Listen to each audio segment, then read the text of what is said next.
Chapter 39. Stanley awoke in a meadow looking up at the giant rock tower.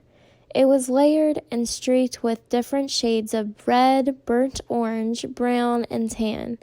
It must have been over 100 feet tall. Stanley lay a while just looking at it. He didn't have the strength to get up. It felt like the insides of his mouth and throat were coated with sand.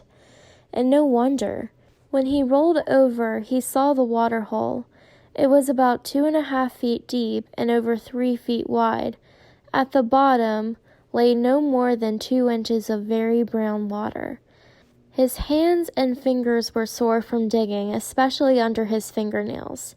He scooped some dirty water into his mouth and then swished it around, trying to filter it with his teeth. Zero moaned. Stanley started to say something to him, but no words came out of his mouth, and he had to try again. "How you doing?" It hurt to talk. "Not good," Zero said quietly. With great effort, he rolled over, raised himself to his knees, and crawled to the water hole. He lowered his head into it and lapped up some water. Then he jerked back, clutched his knees to his chest, and rolled to his side. His body shook violently. Stanley thought about going back down the mountain to look for the shovel so he could make the water hole deeper. Maybe that would give them cleaner water. They could use the jars as drinking glasses. But he didn't think he had the strength to go down, let alone make it back up again, and he didn't know where to look. He struggled to his feet. He was in a field of greenish-white flowers that seemed to extend all the way around the big thumb.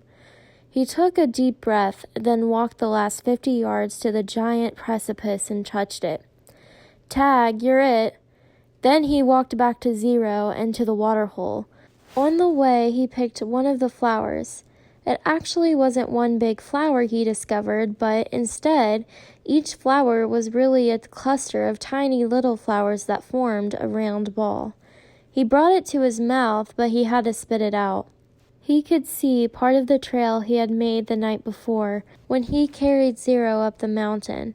If he was going to head back down and look for the shovel, he realized he should do it soon, while the trail was fresh. But he didn't want to leave Zero. He was afraid Zero might die when he was gone. Zero was still lying doubled over on his side. "I got to tell you something," he said with a groan. "Don't talk," said Stanley. "Save your strength." "No, listen," Zero insisted. Then he closed his eyes as his face twisted with pain. "I'm listening," Stanley whispered. "I took your shoes," Zero said. Stanley didn't know what he was talking about. His shoes were on his feet. "That's all right," he said. "Just rest now."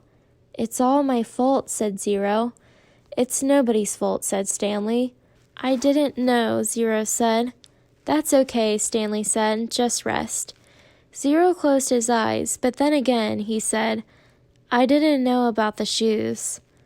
"What shoes?" "From the shelter." It took a moment for Stanley to comprehend.